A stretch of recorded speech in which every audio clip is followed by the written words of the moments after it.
Bonjour à tous, c'est Captain de la chaîne Captain Trading. Alors aujourd'hui on se retrouve pour un tutoriel pour voir ensemble comment profiter des 7$ offerts par Krill. Alors à l'occasion de leurs 4 ans, ils ont tout simplement mis en place un giveaway pour tester la plateforme gratuitement. Tous ceux qui n'ont jamais rentré leur API sont éligibles du coup pour le cadeau. Donc si vous n'avez pas encore de compte Krill, évidemment je vous invite à utiliser le lien qui est ci-dessous dans la description. Et donc maintenant on va voir ensemble comment rentrer son API Binance, mais vous allez voir que le procédé est quasiment similaire pour la majorité des exchanges. Lorsque vous avez créé votre compte Krill, vous allez tomber ici sur votre tableau de bord. D'accord? Donc ici par exemple mon pseudo c'est Captain Crypto, vous aurez le vôtre. Lorsque vous vous rendez ici sur mon compte, vous allez voir ici tous les exchanges qui fonctionnent avec Krill.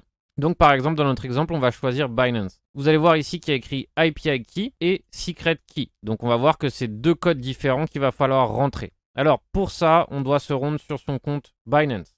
Si vous avez un compte Binance, vous vous rendez ici et vous devez vous rendre sur votre dashboard. Lorsque vous êtes sur le dashboard, vous allez voir ici tout simplement dans les onglets, vous devez cliquer ici sur API Management. Moi, j'ai déjà des API, comme vous pouvez voir. Si vous n'en avez jamais créé, vous devez cliquer ici tout simplement sur Create API. On lui donne un nom. Donc, par exemple, on peut mettre Krill Giveaway, par exemple. Je donne ce nom pour discerner l'autre qui s'appelle du même nom. Create API, donc certainement, on vous demande peut-être une série de vérifications et de codes.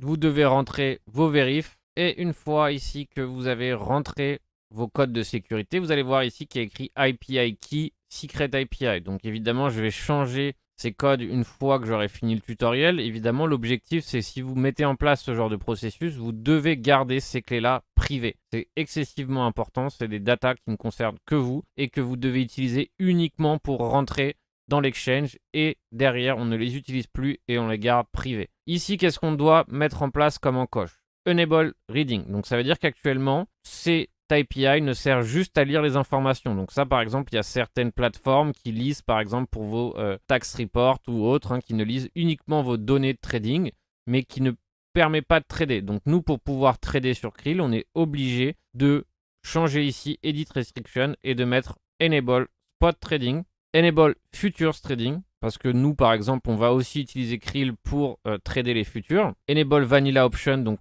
ça ne nous sert pas. Permit Universal Transfer, non. Enable Withdrawal non plus, d'accord? Donc ça doit uniquement me servir pour ça. Une fois que j'ai mis en place ces éléments, je n'ai plus qu'à copier-coller l'API Key et le Secret Key. Une fois que j'ai fait ça, mon API a été rentré et donc normalement, si vous avez rempli les conditions, vous êtes éligible au giveaway des 7$ en Krill. Donc derrière, une fois que j'ai rentré mon API, je vais pouvoir tout simplement utiliser ma fonctionnalité préférée de Krill, à savoir le trading terminal. Donc personnellement, j'utilise Krill pour mettre en place les smart trades. Maintenant, dans le trading terminal, smart trade, et j'ai plus qu'à placer un smart trade. C'est-à-dire que ça me permet tout simplement de mettre un TP, un stop loss, de sortir par exemple en plusieurs fois, ou de mettre par exemple en place l'option trailing take profit ou trailing stop. Donc pour ma part, j'aime bien l'option classique, où tout simplement ici je mets toutes les unités qui sont disponibles. Je place à l'aide du curseur mon ordre d'achat très proche de ce support ici. Derrière, je place un take profit, donc je souhaite prendre mes profits sur la prochaine résistance ici à 6,63. Je place un stop loss au cas où ça va bien plus bas. Un stop loss aux alentours des 5,50 par exemple. Donc je sais combien je gagne, je sais combien je perds. C'est parfait. Et derrière, j'ai plus qu'à lancer mon trade.